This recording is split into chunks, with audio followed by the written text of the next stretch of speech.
Welcome to my fourth day of Christmas, and for the fourth day, I created this jumbo rosette with the Brenda Walton rosette die. Die cutted this beautiful circle with this really raggedy edge, which I got on AliExpress.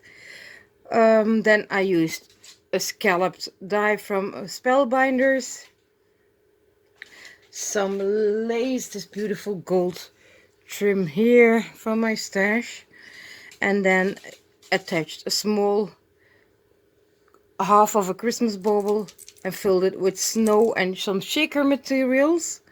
And then for the rest I decorated it with this reindeer, spruces, the spruce dies, poinsettias. Use these ribbons here to decorate the bottom.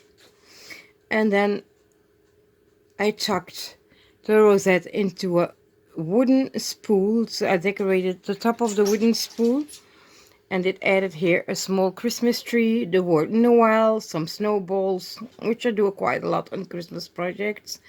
And then I just decorated with some burlap, this decorative felt trim here, which is this one, and created this mini rosette and added again these spruce dies, which is an old Marianne design.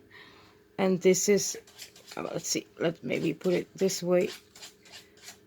This is project number 4, so my day of 4 for Carmen. Fine, let's go to day 5.